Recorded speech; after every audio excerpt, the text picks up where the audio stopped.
urusobe rw'ibiriho, urusobe rw'ibiriho.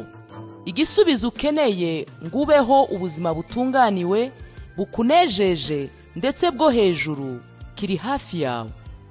Kurikirana ikiganiro urusobe rw'ibiriho, umenye uko ubaho ubuzima bwawe bwagenwe n'Imana ngo bube ubw'ubwiza n'icyubahiro binyuze mu ijambo ry'Imana.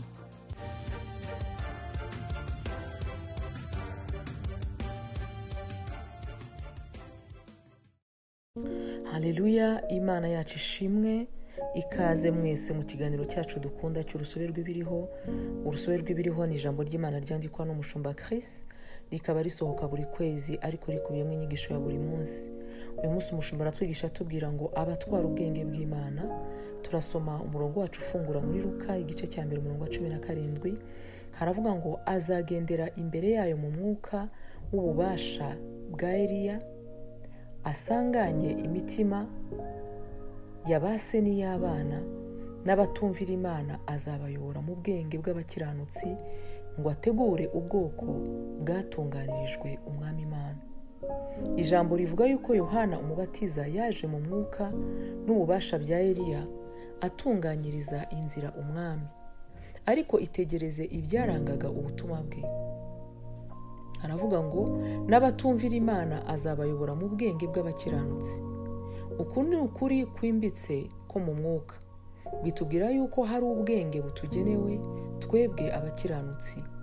Ni ubwenge butegura abantu kugendana n'umwami ndetse no kumunezeza. Ni ubwenge burondora intego, burenza amaso ibigaragara, kandi bugakorera mu murongo w'ijambo ry'Imana n'ahazaza h'ubumana. Ubu bwenge ntabwo ari ubwo mu ishuri, ntabwo ari ukuba umuntu akangutse cyangwa ari intiti mu kugenzura ibintu. Ni imbaraga z'umwuka zitangwa n'umwuka w'Imana. Iyo abatumvira Imana bayobowe mu bwenge bw'abakiranutsi, bahabwa ubumenyi no kuyoborwa bibashira mu murongo w'ubushake bw'Imana n'intego yayo. Bityo nka Yohana dufite umuhamagaro wihariye. Twahawe umurimo n'Imana wo guhindura abatumvira Imana bakayoborwa mu bwenge bw'abakiranutsi. Nibyo tuba dukora iyo tubwiriza ubutumwa bwiza ndetse tuyobora abantu kuri Kristo. Ubu nibwo bwenge butuma abantu bihana, bagahindura ibyo baha agaciro, kandi bukabazana mu murongo wa gahunda y'ijuru. Ibyo nibyo umwuka w'Imana arimo gukora uyu munsi binyuze muri twe. Ari gukura abantu mu mwijima abazana mu mucyo, abakura mu kuvangirwa abaha gusobanukirwa, kandi abakura mu bwigomeke abazana mu kubaha no kumvira. Dutwara ubwenge bw'Imana, ubwenge butegurira umwami abantu bamwiteguye. Ubu bwenge butegeka ibitekerezo byacu, bukayobora amahitamo yacu, bukayobora n'ibikorwa dukora. Imana ishimwe cyane. Ubu nibwo bwenge twahawe. Ni ubwenge buva mu Mana, ni ubwenge buva mu kumenya ijambo ry'Imana, tuyobora abandi muri Kristo no mu bwenge bw'Imana. Dutwara ubwenge bw'Imana, ubwenge butegurira umwami abantu bamwiteguye. Haleluya.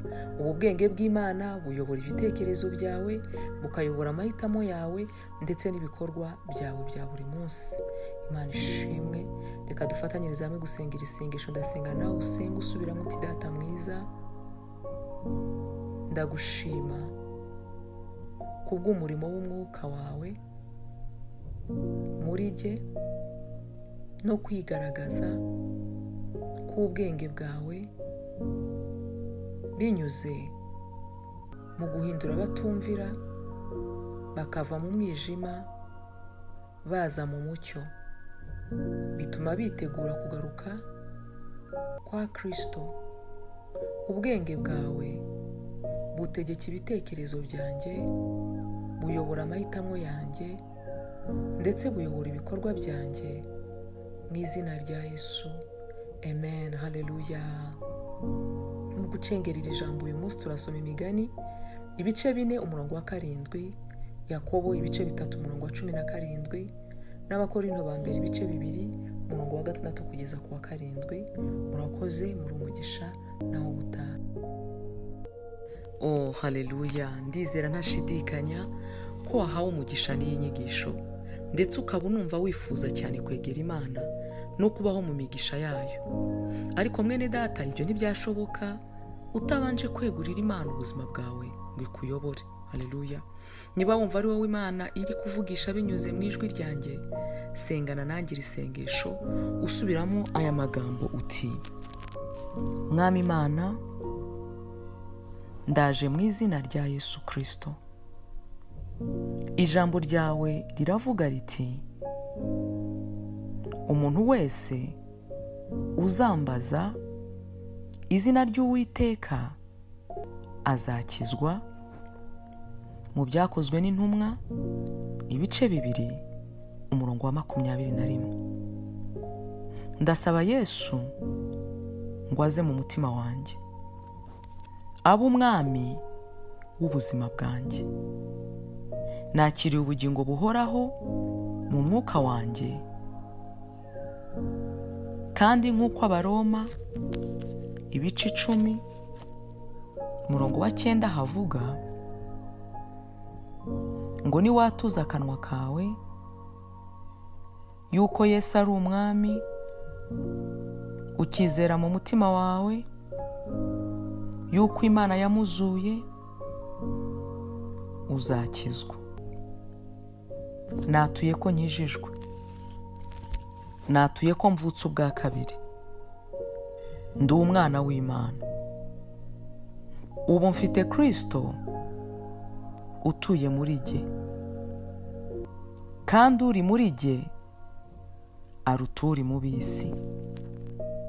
Ubu ndagendera mu gusobanukirwa ubuzima bwanjye bushya muri Kristo Yesu. Haleluya, amen, amen, amen. Nezerwa cyane mwene data, ubu ubaye umwana w'Imana. Kugira ngo wakire ibisobanuro birenzeho ku buryo wakura nk'umukristo, cyangwa niba wifuza gusengerwa by'umwihariko, mwahamagara kuri 07 9 4 000 91. Ndasubiramo 07 9 4 000 91. Imana ibaho umugisha naho ubutaha.